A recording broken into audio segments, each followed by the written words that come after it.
इन तस्मै श्री गुरुवे नमः। बीसवीं सदी के संत सदगुरु महर्षि स्वामी परमानंद जी महाराज के चरणों में कोटि कोटि नमन। 21वीं सदी के संत सदगुरु महर्षि संत श्री परमानंद जी महाराज के चरणों में कोटि कोटि नमन। हृदय सम्राट संत सदगुरु महर्षि साई स्वामी महाराज के चरणों में कोटि कोटि नमन। इस मंच पर विराजमान मुख्य अतिथि के रूप में संदीपानंद बाबा, मिश्री बाबा एवं तमाम धर्म प्रेमी सज्जनों एवं धर्मशिला माताओं बहनों एवं तमाम ग्रामीण भाई बंधु माताओं, आप लोगों ने जो आज प्रेम दिया हम लोगों को आपका स्नेह इसी तरह मिलता रहे। जो हर वर्ष प्रत्येक वर्ष यह जो आयोजन है आपके समक्ष होता रहे।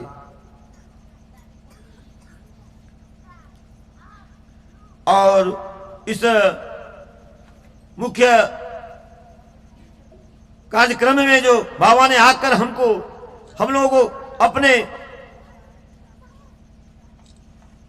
ज्ञान और भक्ति से हम लोगों को जो संदेश दिया, मैं उनको भी नमन करता हूं। तमाम ग्रामीण ने जो सहयोग दिया, यह भी इनका वर्णन है। आप लोगों ने अपार प्रेम दिखाया। आज यह तो हम लोगों को यह सोच रहे, लेकिन अपार हर्ष यह है जिनकी जयंती समारोह में आज हम लोग थे, उनकी ऐसी अनुपम कृपा हुई कि कार्यक्रम जो है अच्छे ढंग से हो गया। मैं उन संत को कोटि कोटि नमन करता हूं।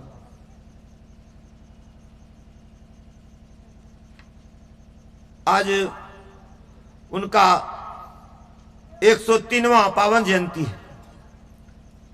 हम लोग उनके जयंती के द्वारों में ज्ञान, भक्ति और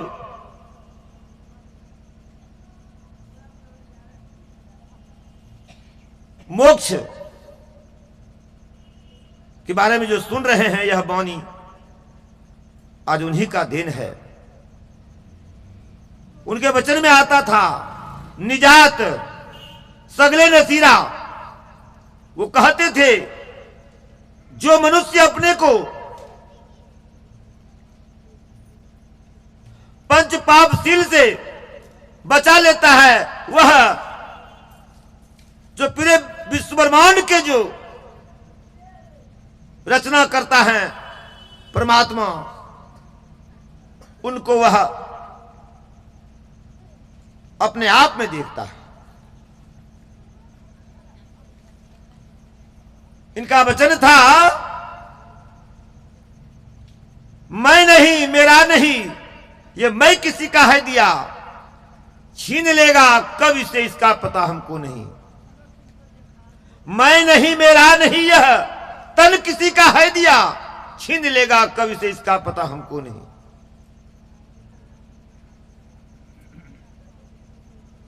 बहुत अच्छी अच्छी काव्य भाषा में इन्होंने हम आप सत्संग प्रेमियों को समझाया और खुद अपने को साबित किया। संत से भी सत समझ, यह जीवन किसी का है दिया, छीन लेगा कब इसे इसका पता हमको नहीं। हम लोगों को भी सोचना है, समझना है, यह जीवन जो है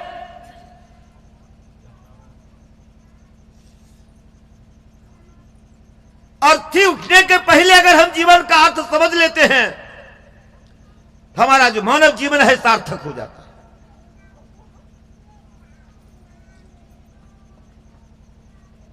कबीर साहब कहते हैं जो नर जोग जुगति करी जाने, खोजे आप शरीरा, तिनके मुक्ति संशय नाही, कहत जोलाह कबीरा। संत लोग संसार में आए, जो हम लोगों को दे के गया पद और गद के द्वारा, इनकी कल्पना नहीं की जा सकती है। हम लोग आभारी हैं, इसलिए तो हम लोग गाते हैं सब संतन की बड़ी बलिहारी। फिर जोर दे के कहते हैं बड़ी बलिहारी, बड़ी बलिहारी। उनका हमारे जीवन में बहुत उपकार है। हमारे महर्षि संत श्री ब्रह्म जी महाराज अक्सर उनकी वाणी में हम सुनते थे, असन के लिए अन्न फल मेवा मिष्टान दूध घृत आदि का भरा भंडार हो। वसन के लिए जाड़ा गर्मी बरसात ऋतुओं के अनुकूल सूती ऊनी रेशमी मखमल मलमल कपड़े की आगार हो। शयन के लिए गगनचुंबी ऊंची अट्टालिका हवादार और खिड़कीदार हो। मनबहार के लिए परिसर के प्रांगण में खिले अनखिले हजारों हजार फूलों की कतार हो। परस्पर दंपत्ति में प्यार हो। जाने आने के लिए वातानुकूल कार हो। घर में नन्हे मुन्ने का चिलकार और किलकार हो। हीरा मोती सोना चांदी का टंकार और झंकार हो। और क्या, संसार में पद और प्रतिष्ठा से चारों तरफ जय जयकार हो। लेकिन अगर जीवन में अज्ञान अंधकार हो तो सारा जीवन हाहाकार और बेकार। यही तो समझना है हम लोगों को। यही समझने के लिए सत्संग का आयोजन बार बार होता है। यह जीवन में मुख्य चीज क्या है, इसको अगर हम समझ लेते हैं, हमारा जीवन जो है धन्य तभी होता है जब हम समझ लेते हैं और जीवन में इसको उतार लेते हैं। संत लोग आते हैं, उपकार करते हैं, लेकिन हम लोग जब तक वो रहते हैं तब तक तो हम लोग याद करते हैं, लेकिन जब संसार से चले जाते हैं तो हम लोग सोचते अब तो चले गए, वह सौ शरीर रहा नहीं संसार में। लेकिन यह सोचना हम लोगों को जो है, हमारे बाबूजी कहते थे रूम के अंदर बंद करके करोगे आकाश में सूर्य में झंडा फहरेगा। बाबूजी बराबर यह प्रश्न को दोहराते थे, अगर रूम के अंदर में केवाड़ी बंद करके सत्संग करोगे सूर्य में झंडा अपने आप फहरेगा। प्रचार करने की जरूरत नहीं है, प्रचार अपने आप होता है। करना जो है जरूरी है, क्योंकि ये जीवन बहुत कम है, थोड़ा है, इसका अवधि बहुत कम है और क्षणभंगुर है। हम लोग बहुत उपदेश सुनते हैं इसके संबंध में। एक बच्चा था, कौन दूसरा नहीं, गुरु नानक देव जी महाराज। वो देखा कि चूल्हा में जो है ना लकड़ी जल रहा है, तो सोचा कि मैंने जो है ना, वह सत्संग में गुरु नानक देव जी कि यहां सत्संग में आता था एक बच्चा, सब तो आइबे करते थे, बच्चा भी आता था। उसको बच्चा को बुला के पूछा, भाई बच्चे तुम सत्संग में क्यों आते हो, क्या समझते हो तुम सत्संग में? तो बच्चे ने कहा, बाबा एक दिन हमारी मां रोटी पका रही थी, हमने देखा मोटा मोटा लकड़ी देर से जलता है और पतला जो है तुरंत जल जाता है। हम तो छोटा बच्चा है, आप जो उम्रदार होते हो तो ठोस होते हैं, मजबूत होते हैं, हम तो बच्चे हैं, क्या जाने हम पहले जो है ना जल जाएं, संसार में चले जाएं।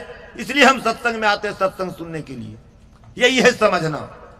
इसी को कहते समझना। सत्संग में आकर के अगर हम लोग नहीं समझ पाए तो ये जीवन जो है धिक्कार है, बेकार चला जाएगा। यह सत्संग होता है समझने के लिए। जब समझेंगे तब उनकी कृपा होगी। वेद में आया है, दुर्लभ हो विषय त्यागो दुर्लभम तत्व दर्शनम दुर्लभा सहजावस्था सतगुरु करुणांग बिना। बिना सतगुरु की कृपा के विषय त्याग दुर्लभ है और तत्व ब्रह्म तत्व दर्शन भी दुर्लभ है, सहज समाधि की अवस्था भी दुर्लभ है। इसलिए हम लोगों को जीवन में अमल करना होगा। इलम पढ़ा अमल नहीं, अमल बिना इलम खाक है जी। जुक्ति जान लिया, करेंगे कब? जो समय बचा है उसको करना है, यह समझना है, टाल नहीं करना है। आज करे सो कल करे, कल करे सो आज। पल में प्रलय होएगा, बहुरी करेगा कब? आप लोग देख रहे हैं, हम लोग देख रहे हैं, पल में प्रलय होने वाला है। बटन दाबने का देर है, पूरा विश्व खाक में है, यह समझ लीजिए। पूरा विश्व चिंता में पड़ा हुआ है।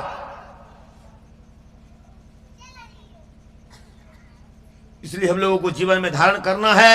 यह तब हमारा जो है, यह जो है प्रभात फेरी और जयंती समारोह जो है सफल होगा। जयंती मतलब होता है जिन्होंने अपने आप पर विजय प्राप्त कर लिया। उसी महापुरुष का हम जयंती मना सकते हैं जिन्होंने अपने आप को आत्म साक्षात्कार कर लिया, जिन्होंने अपने आप पर विजय प्राप्त कर लिया। उसी महापुरुषों की जयंती मनाई जाती है।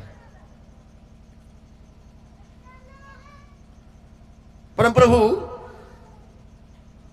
गुरुदेव की एक कहानी छोटी सी है, आप लोग सुनिए, इसके बाद हम अपना वाणी विराम दे देंगे। माता कह रही थी कि आप कुछ नहीं बोले बाबा, सवेरे भी नहीं बोले, दो चार शब्द में बोल दिया। मेरी इच्छा नहीं रहती है, मेरी इच्छा रहती है सुनूं। हमारे यहाँ इतने इतने महापुरुष संत आई, माताएं साध्वी आई, हम सुनने की इच्छा रखते हैं। एक छोटी सी कहानी मैं कह देता हूं आपको। हुजूर के समय की संत सेवी महर्षि परमहंस महाराज की जीवन की मैं अपने आंखों से जो देखा और बाद में हम पत्रिका में भी पढ़ा, बाद में पढ़े उस बात को। सन 1993 ईस्वी की बात है। हमारे कहलगांव में हुजूर आए थे, महर्षि संत परमहंस जी महाराज। वहां चारों धाम सम्मेलन हो रहा था। चारों धाम में सम्मेलन था और बहुत दूर दराज से महात्मा लोग आए थे। हमारे हुजूर गुरुदेव शाह के मकान में ठहरे थे। हम लोग भी गए थे पिताजी के साथ। हम गए थे, हमारी बहन भी गई थी। 1993 ईस्वी की बात है। बाबा गुरुदेव शाह के मकान में आराम कर रहे थे। इधर घटना क्या होता है, एक नाम था जगदीश यादव। वह देहात का कलगीगंज की कहां का वासी था। वह जगदीश यादव नाम था उनका। उनका पुत्र जो है पटना में पढ़ता था, अचानक जो है बीमार पड़ गया। और वह बीमार जब पड़ गए, डॉक्टर ने उनको जवाब दे दिया कि इनको यहां से अब ले जाइए, इनकी आयु जो है अब खत्म हो गई है। वह जगदीश यादव जो है अपने पुत्र मनोज यादव को लेकर के चले आए भागलपुर। भागलपुर में के नर्सिंग होम है, वहां पर उस बालक को रखा, बच्चे को। वह बीए में पढ़ता था, लेकिन सत्संग में बराबर आता जाता था। वह कुपा घाट भी आता था। धर्म से उनको बहुत प्रेम था, सत्संग से बहुत प्रेम था उनको। बराबर आश्रम आता था हुजूर का दर्शन करने के लिए। अब जो है क्या होता है घटना, के नर्सिंग होम में वहां के जो सबसे सीनियर डॉक्टर थे, उन्होंने कहा देखियो जी, इनका दोनों किडनी फेल हो गया है, अब इसको हम क्या, इसको भगवान भी नहीं बचा सकता, इनको यहां से ले जाओ, यह जिंदा लाश है, इसको यहां से ले जाओ। यह सोच करके जो है ना कहा हुजूर ठीक है हम आते हैं। वह जो है उनका पिताजी जगदीश यादव जो है वह चला आया यहाँ कहलगांव। माँ को यह समाचार सुनाने के लिए, उसकी भी माँ भी जिंदी थी अभी, जगदीश यादव की, मनोज की दादी वह जिंदी थी, वह समाचार देने के लिए अब जो है मनोज नहीं बचेगा तो तुम लोग भी जाकर के भेंट कर लो। वह जो जगदीश यादव जो उतरा कहलगांव स्टेशन, तो रास्ते में ही माँ और बेटे से मुलाकात। उसका मम्मी जो है गुरु महाराज के भक्त थे, वह रास्ते में ही भेंट हो गया माँ बेटे से। वह आ रहे थे संत सदगुरु महर्षि संत श्री परम जी महाराज का भेंट करने के लिए। रास्ते में दोनों माँ बेटे से भेंट हो जाता है। वह कहते हैं माँ अब जो है मनोज नहीं बचेगा तो जाके से कोई भेंट कर लो। तो ठीक है, वह माँ कहती है अब तो मरिए जीते, अब तो जान लो गुरु महाराज के भेंट करे, हुजूर के दर्शन करे लो, चलो जी हुजूर। वह जो है चल दिया हुजूर का दर्शन करने के लिए। यहाँ आ गया गुरुदेव साहब के मकान में। वह जो है आराम कर रहे थे वहां पर बाबा। जैसे माता आई तो वहां पर फाटक बंद था। एक साधु इशारा की माँ अभी जो है बाबा आराम कर रहे थे, थोड़ा देर के बाद बैठिए स्थिर रहिए। 5 मिनट 10 मिनट के बाद जो है बाबा का गेट खुला और बूढ़ी माता जो है मनोज की दादी जो थी वह भक्तिन थी, उन पर नजर पड़ गया हुजूर का। तो वह अनायास गुरुदेव पूछते हैं कहिए माता जी क्या समाचार है। माता जी की आंख में आंसू बह रहा था, रो रही थी वह मन ही मन। वह कहती है गुरुदेव से हुजूर एक ही पोता था और बहुत धर्मनिष्ठ था, बराबर सत्संग में आता था, वो पटनों में पढ़ रहा था। अचानक उनका तबीयत बिगड़ गया और डॉक्टर ने उनको जवाब दे दिया कि उनका दोनों किडनी फेल है, तो अब जो है वह उसको भगवान भी नहीं बचा सकता है, ले जाओ यहां से। तो हुजूर बोलते हैं अपने मुखारबिंद से क्या संसार तो मृतलोक है, यहां तो सबको मरना पड़ता है एक दिन। हुजूर भी हमारे गुरुदेव महर्षि में ही परम जी महाराज आए, यह शरीर में यह भी शरीर को छोड़ के चले गए। यह संसार में सबको एक दिन जाना होता है, इसलिए अफसोस क्या करना है। यह जब बोले तो माई कहती है बाबा से, देखिए माई कहती है बाबा से, किनसे? महर्षि संत श्री परमहंस जी महाराज से, हुजूर हमने आपके प्रवचन में पढ़ा है, आपके प्रवचन में पत्रिका में पढ़ा हूं मैं, 3 लोक 9 खंड में, 3 लोक 9 खंड में गुरु ते बड़ा न कोई, करता करे न कर सके, गुरु करे सो होए।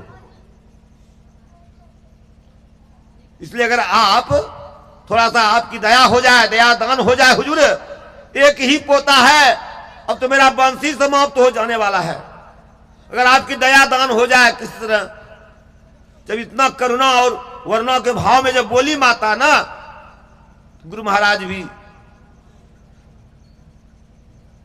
द्रवित हो गए। उन्होंने कहा ठीक है गुरु महाराज से प्रार्थना करिए, हुजूर गुरु महाराज से प्रार्थना करिए, अगर उनका दया दान हो जाए, उनकी कृपा हो जाए तो आप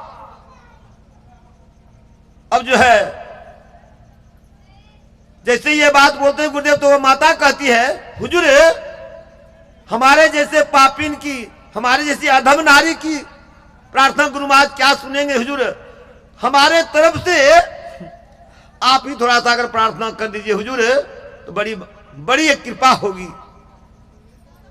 अब तो गुरु महाराज अवाक रह गए, उनको लाचारी देख करके 1-2 मिनट तक गुरु महाराज आंख बंद कर देते हैं। और गुरु महाराज बंद करके 2 मिनट के बाद आंख खोलते हैं और कहते हैं जाओ। गुरु महाराज से हम प्रार्थना के लिए, गुरु महाराज के अगर मौज होते ठीक भेज देते, लेकिन माता वहां से नहीं हिलती है, माता को विश्वास नहीं हुआ। गुरु महाराज के बगल में ही वह फूल का माला था, उनसे फूल जो है दे करके कहा कि जाओ, लो जाओ जल्दी से चले जाओ। अब देखिए वह माता दौड़ी हुई आती है कहलगांव आती है, ट्रेन लगा हुआ था गया पैसेंजर, जैसे गया पैसेंजर बैठ करके जैसे भागलपुर जाती है, और जो के नरसिंह होम जो उनका पोता था उनके माथे के तर में उनको रख देता है। जैसे वह रखती है, आधा घंटा के बाद वह मनोज जो है अपने से ऑक्सीजन का पाइप नाक से हटा करके, और वह दादी से कहती है दादी हमको खिचड़ी खिलाओ, भूख लगा है बहुत जोर से। बोलिए प्रेम से श्री सदगुरु महाराज की जय। वह जो है मनोज कहता है दादी हमको खिचड़ी खिलाओ, भूख लगा है। उसमें लिखा है पत्रिका में, पढ़े बाद में 2 घंटा 3 घंटा के बाद वह ऑक्सीजन हटने के बाद, खिचड़ी खाने के बाद वहां से पैदल चल करके वह आश्रम आया के नर्सिंग होम से। गुरु महाराज का अगर दया दान हो जाता है तो क्या से क्या हो जाता है, यह बात हम लोगों को समझना है। इसीलिए तो गाया लाखों का पतितन उबारे, अवतार बनकर आए, लाखों पतितों का जीवन सवारे, लाखों पतितों का जीवन सवारे। अरे गुरुवर पधारे, बन के अवतार गुरुवर पधारे, लाखों पतितों का जीवन सवारे, लाखों पतितों का जीवन सवारे। इनकी कीर्ति से जगमग गगन है, नमन है नमन है नमन है, सदगुरु से सजाए चमन है, नमन है नमन है नमन है, नमन है नमन है नमन है। यही थोड़ा सा मैं आप लोगों के बीच यह 103वीं जयंती के अवसर पर उनके जो चित्रण चरित्र चित्रण हम लोग सुन रहे हैं सवेरे से, और कल भी सुनेंगे। याद रखिए अभी मन भरा नहीं है, कल सवेरे जो है फिर सुनेंगे हम लोग। इसलिए सुनना चाहिए और सुन करके जीवन में धारण करे, यही संत सतगुरु का मेन उद्देश्य है। इसी हेतु यह सत्संग किया जाता है। मैं अपने वाणी को विराम देता हूं। अब हम लोग सब कोई जो है प्रेम से स्वर में स्वर मिलाकर आरती गान करेंगे। और कुछ